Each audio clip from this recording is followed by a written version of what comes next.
Magandang araw kaibigan, tuloy po kayo sa Boss TV. At bago po tayo magpatuloy, pakilike po ng ating video at pakiclick na din po ng subscribe button at ganoon na din po ang bell icon para po sa parating pa nating mga upload. Isang dalagang gustong ipakasal ng lolo sa isang malayong kamag-anak para di mawala ang linya ng angkan nila. Umupa ng isang estranghero para magpanggap na asawa niya. Paano kung ang magiging kapalit ay ang kalahati ng mamanahin niya? Atin pong tunghayan ng isa pang maikling kwentong pinamagatang Sugal na Pag-ibig. Maghapong hindi nakita ni Alexa si Nico. At kahit nang nakahanda na siya sa pagtulog ay nanatiling sarado at wala pang ilaw ang cottage nito. Kung hindi niya nakita ang lancha sa playa ay iisipin niyang umalis na ito hanggang sa makatulugan na lang niya ang pagtanaw-tanaw sa cottage nito. Maaga siyang gumising kinabukasan at matapos makapaligo at makapagbihis ay nagmamadaling nagtungo sa playa. Agad siyang nakadama ng pagkadismaya nang makitang wala roon ang lancha. Gusto niyang maiyak sa panghihinayang. Ang walang hiyang lalaki ay walang isang salita. Nanlulumong na upo siya sa buhanginan. Niyakap ang mga binti at tinanaw ang dagat. Perhaps he left last night. Siguro ay naayos na nito ang lancha kagabi pa lang. Nakahiram marahil ng pullman sa ninong Carling niya. Nang bigla ay maisip na malalaman ng tiya Cory niya kung nag-check out ito kagabi. Mabilis siyang tumayo upang bumalik sa restaurant ng resort. Nakakailang hakbang na siya pabalik nang mauliningan ang ugong ng motor mula sa dagat. Lumingon siya. Mula sa kanlurang bahagi ay natanaw niya ang lancha. Nabuhayan siya ng pag-asa. Hindi pa ito umaalis. Sinubukan lang patakbuhin ang lancha sa mababaw na bahagi ng dagat. Tiyaga niyang hinintay ang pagsadsad nito sa mababaw na bahagi. Kumaway si Nico nang matanawan siya. Tumulong siyang ibigay rito ang lubid na pampigil upang huwag tangayin ng alon ang lancha.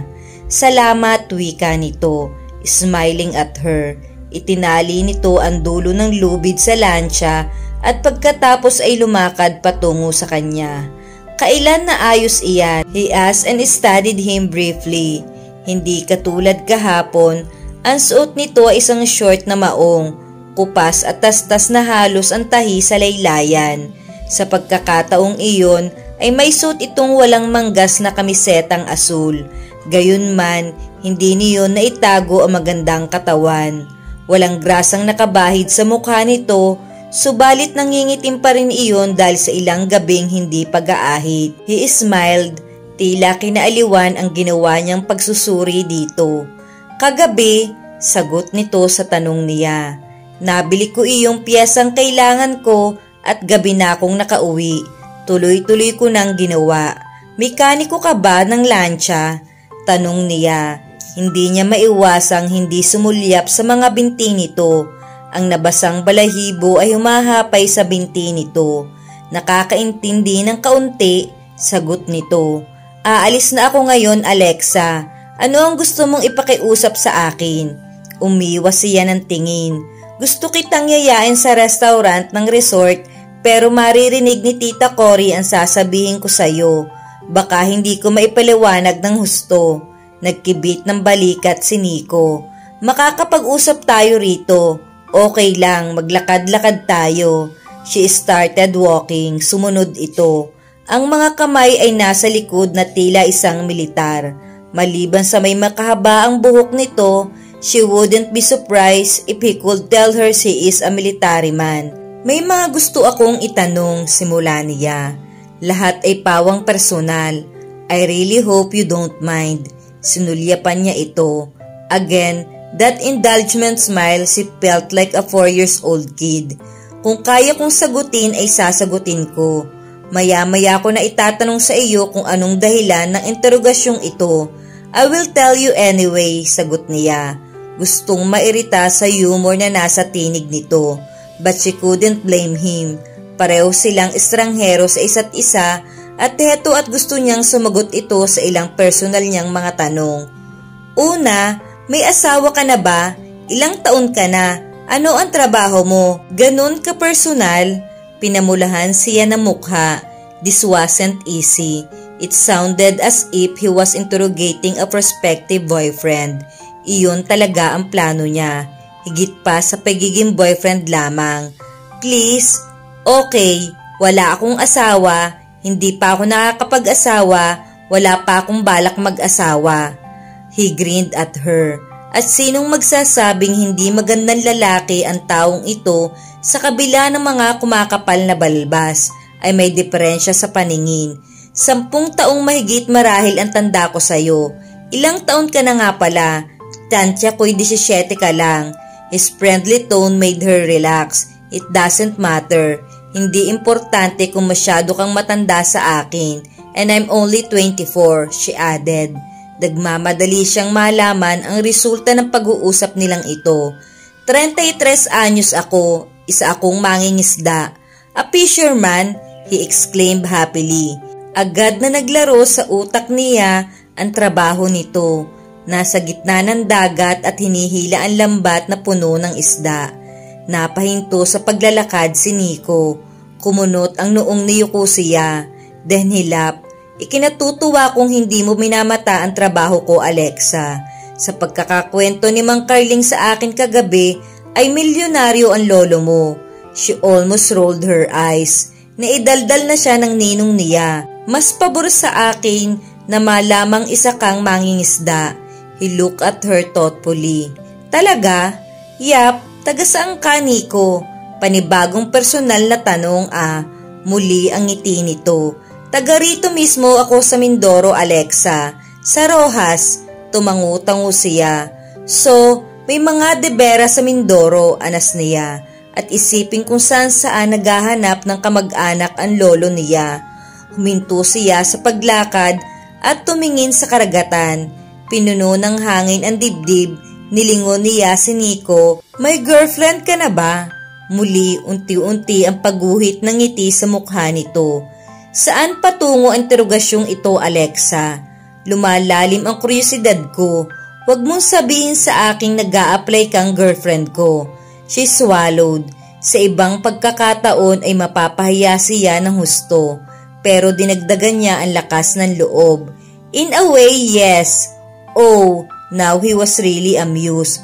Huwag kang gumawa ng konklusyon sa isip mo. Saway niya sa naiiritang tinig. But she lowered her tone when she spoke again. I'm offering you a job, a 2-week job. Umangat ang kilay nito. Trabaho? Gusto mo kong alukin ng trabaho dito sa resort? Mabilis siyang umiling. Hindi rito sa resort, sa akin mismo. Kailangan ko ang serbisyo mo. Oh, tumango-tango ito. She wished she could wipe off that indulgent smile on his face. Ang isang apo ng milyonaryong katulad mo ay hindi mahihirapang makahanap ng taong magtatrabaho para sa iyo, Alexa. Bakit ako? Nakakapagtakang nag-alok ka ng trabaho sa isang estrangherong tulad ko. Dahil isa kang debera, tiunting naglaho ang palakaibigang ngiti sa mga labi nito. Maaari ko bang malaman kung ano ang kinalaman ng apelido ko sa trabahong inaalok mo? Ang buong pangalan ko ay Alexa de Vera Diaz. Bahagya lang ang pag-angat ng kilay nito na tila ba walang halaga ang sinabi niya. I see, gusto mong sabihin sa aking kamag-anak mo ako. That and more. Ang importante sa aking malaman na isa kang de Vera.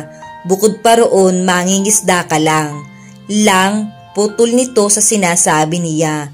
Nag-iba ang tono. At ang akala ko pa namay hindi mo hinahamak ang uri ng aking trabaho. Of course not, I don't, he said hastily. Please listen first, hindi iyon ang motibo ko. Ang ibig kong sabihin, hindi niya magkandatuto sa pagpapaliwanag. Dahil mangingisda ka, madali para sa iyong tanggapin ang trabahong inaalok ko. Ang ibabayad ko sa serbisyo mo ay baka hindi mo kitain sa loob ng ilang buwan. Kung mangingisda lang ang pinagkukunan mo ng ikabubuhay. Mabilis na naguunahan sa bibig niya ang paliwanag na para bang kapag binagalan niya ay hindi niya masasabi ang mga iyon. Lumalalim ang misteryo at dahil mangingisda lang ako, hindi ko matatanggihan ang iaalok mo, ganun ba? Hindi nito hinintay na sumagot siya at dinugtungan ang sinabi. Magkano naman iyang ibabayad mo sa akin na hindi ko kikitain sa loob ng ilang buwan? He was sarcastic. 100,000 pesos para sa 2 linggong trabaho. Inaasahan niyang kikislap ang mga mata nito sa halagang binanggit. Lalalim ang interes, but she was disappointed. Sa halip ay tumaas ang isang sulok ng bibig nito sa nakakalokong ngiti. May ipapapatay ka ba, Alexa? He asked, half amused, half mocking. May ilang beses siyang muling humugot ng buntong hininga bago diretsang sumagot. I want a temporary husband, De Vera. Namagitan ang katahimikan sa pagitan nila. Tanging ang hampas ng alon sa baybayin ang maririnig. Si Nico ay nanatiling nakatitig sa kanya na tila ba tinubuan siya ng sungay sa gitna ng ulo. Kapag kuway, ano ang ibig mong sabihin? Gusto kong magpanggap kang asawa ko sa loob ng panahong sinabi ko sa'yo. I said temporary husband. Titig na ibinibigay nito sa kanya mula pa kanina ay sapat upang panghinaan siya ng loob. But she went this far at wala siyang balak umatras. Sino ang gusto mong lokohin sa pagpapanggap na mag-asawa tayo? Ha, Alexa? It isn't what you think, naiirita niyang sabi. Agad ang pagsalakay ng guilt sa salitang lokohin na ginamit nito. In a way, iyon ang balak niyang gawin, hindi dahil gusto niya. She was compelled to do so. Kung hindi iyon isang makulit na manliligaw, pakipaliwanagan mo ako, sarkastikong sagot nito. Ang kahuli-hulihang hibla ng friendliness sa mukha ay tuluyang naglaho. He looked dangerous and formidable. Now she would like to wish the smile back on his face. Hindi naging madali ang pagpapaliwanag niya rito dahil hindi naman niya gustong magkaroon ito ng hindi magandang impresyon sa abuelo niya. Maingat niyang ipinaliwanag ang tungkol kay Penny at kay Julie. Sinabi ko sa lolo na committed na ako, na may nakilala akong minsan sa pag-uwi ko rito sa nakalipas na mga buwan. Hindi siya naniniwala at hindi ko mababawi ang sinabi ko. Ngayon ko napatunayang totoo ang kasabihang na ang isang kasinungalingan kapag sinimulan ay nagiging kawing-kawing, matabang nitong sabi. Hindi ko gustong magsinungaling sa kanya, depensa niya sa sarili. I was pressured to tell him so at wag mong iparamdam ang guilt sa akin, De Vera. Inaalok kita ng trabaho, 2 linggong buhay milyonaryo at ang halagang 100,000 piso. 100,000 piso sa 2 linggong trabaho. Ulit nito. Hindi na masama. Talagang hindi masama. Tumaas ang tinig niya. It's a lot of money in a short time at para sa isang mangingisdang katulad mo, paismid itong ngumiti. Subalit nang tingaliin niya ito ay nakita niyang kumislap ang mga mata nito, giving her a reaction that she expected from him. At paano mo ipaliliwanag sa lolo mo ang pagiging De Vera ko? Pero nakaligtaan mong sabihin sa kanya, I'll take care of that. Puno ng kumpiyansa ang tinig niya. Hindi niya na ganun bibigyan iyon ng pansin. Ang mahalaga sa lolo ay isa kang De Vera. You'll soon find that out. Deal, he said after a long moment. Pero kailangan ko ng paunang bayad. Nanlalaki ang mga matang napatingala siya rito. Pumapayag ka, bulalas niya. At sa bugso ng damdamin ay napayakap siya rito. Oh, thank you, Nico. And she felt him stiff. At bago pa niya maisip ang ginawa at kumawala rito ay naramdaman niya ang isang kamay nito sa baywang niya, holding her against him and raising her inch from the sand. Ang isang kamay nito ay sa batok niya, holding it firmly. He bent, angled his head and kissed her. Nanlalaki ang mga mata niya. His lips were moving against her, tasting her every corner. Her mouth involuntarily opened as she gasped. His tongue slid through her mouth and tasted its sweetness. Ang pagkamangha niya ay nahaluan ng damdaming hindi niya agad mapakibagayan, ni hindi niya alam kung ano ang gagawin. She remained passive in his arms, hindi tumutugon, hindi rin naman tumututol, and the kiss did some havoc to her sense. Kung gaano nito katagal pinagsamantalahan ang mga labi niya ay hindi niya matiyak. Ang namalayan niya ay lumapat na muli ang paa niya sa lupa at nararamdaman na niyang muli ang labig ng hangin sa balat niya. Sandaling nagdaan sa isip ang panghihinayang na pinakawalan siya nito. Ipinagsalikop niya ang mga braso sa katawan. Hindi mo dapat ginawa iyon. Unti-unti ang paglitaw ng ngiti sa mga labi nito. Kailangan natin ng practice, wika nito. Practice? Mag-asawa tayo, hindi ba? Hindi iyan kasama sa usapan natin. Gusto mong mag-back out? Hamon nito sa baliwalang tono. Okay lang, para siyang dagang nasukol sa isang sulok. Napatingin siya sa laot na tila ba naroroon ang lahat ng kasagutan sa mga kasinangkutan niya. Tama ba ang ginagawa niyang ito? Sa simula pa lang ay hindi na maganda ang nangyayari.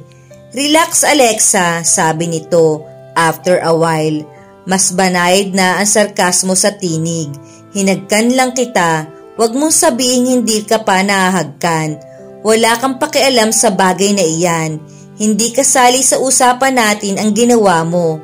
Nico smiled at her unrepentantly. Then he took her chin between his thumb and forefinger. Ituloy mong bonus ang halik na iyon. Nanunod yun itong sabi. Ang mga mata nito ay bumaba sa mga labi niya at may pakiramdam si Alexa na akma siyang hahagkan nitong muli. Maras niyang pinakawalan ang sarili at umatras ng ilang hakbang.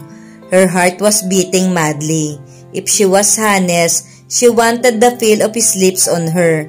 Iwinaksi niya ang agyo na unti-unting kumakalat sa isip at pagkatao niya. Magpapanggap akong asawa mo, sabi ni Nico. A corner of his lip twisted upward. Pero kailangan ko ng paunang bayad. Tama na muna ang 25,000. I don't have that much cash now. Pagdating natin sa Batangas ay magwi-withdraw ako through my ATM card. Okay, pansamantala ay kailangan kong bumalik sa Rojas upang ayusin at tapusin ang aking trabaho. Bigla ang ahon ng seguridad. Natagpuan niya na ang kalutasan sa suliranin. She couldn't afford to let it slip from her hand. Hindi mo kailangan magtrabaho, babayaran kita. Matabang itong ngumiti. Babalik ako bago matapos ang linggong ito, Alexa.